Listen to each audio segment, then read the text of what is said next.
Godrej Smart Care, professionals at your call.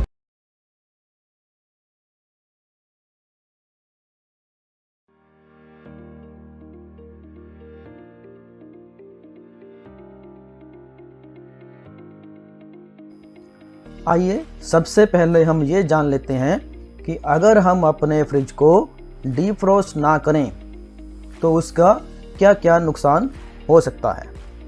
पहला नुकसान cooling का कम होना।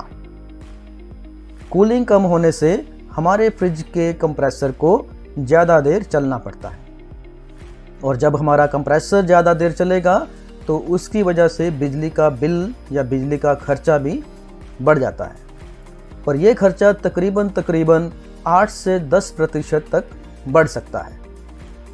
तीसरा कारण, फ्रीज़र के अंदर जो हम सामान रखते हैं जैसे फ्रोज़न फूड रखते हैं, आइसक्रीम रखते हैं, बर्तनों में आइस फॉर्मेशन के लिए पानी रखते हैं, इन सब की जगह कम हो जाती है और जगह कम होने से हम पूरे फ्रीज़र का इस्तेमाल नहीं कर पाते हैं।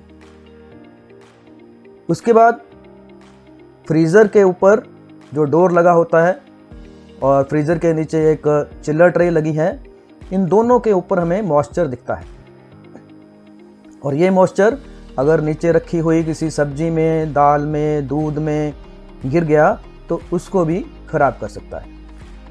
तो दोस्तों, इन सब परेशानियों से बचने के लिए हमें एक फ्रिज को डीफ्रोस्ट करना चाहिए।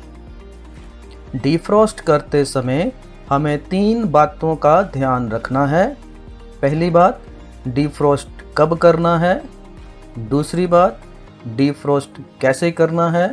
और तीसरी बात, डीफ्रोस्ट करने से पहले फ्रीज़र में रखा हुआ सामान आपने कंज्यूम करना है, नहीं तो यह सामान खराब हो सकता है।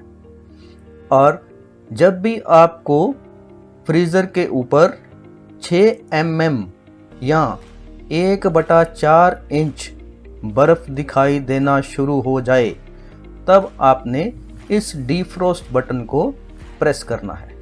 ये डीफ्रोस्ट बटन उस जमी हुई आइस को मेल्ट करने में हमारी मदद करेगा।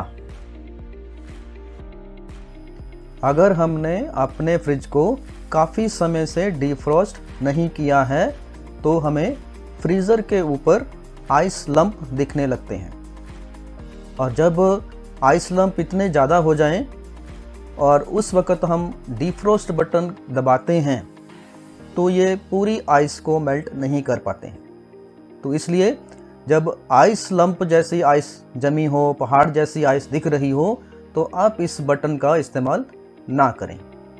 इसके अलावा आप अगर अपने फ्रिज को ऑफ़ कर दें और प्लग निकाल दें ताकि पूरी जमी हुई आइस जो है मेल्ट हो सके और जब पूरा आइस मेल्ट हो जाए, फ्रीज़र साफ़ दिखने लगे, उसके बाद आप अपना फ्रिज को दोबारा से ऑन करें।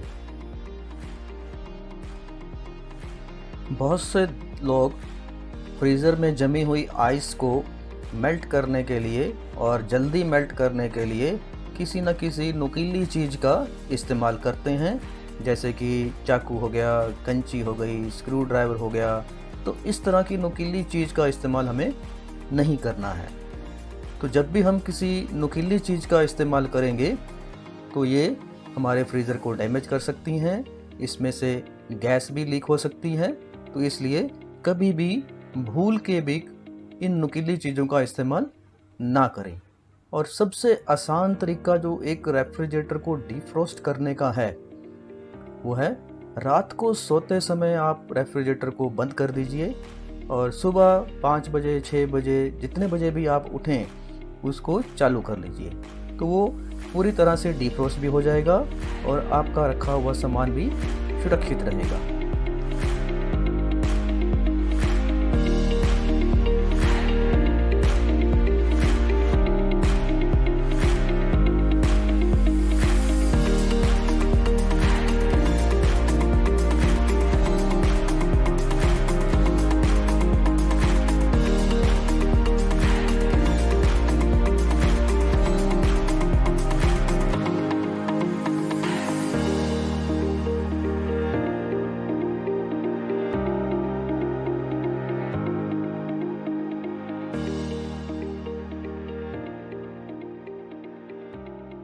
तो ड्रेन पैन निकालने के लिए, ये ड्रेन पैन दो ऐसे नट्स पे लगाया रहता है, तो आपको सिर्फ इसको उठा के इन नट्स में से निकालना है।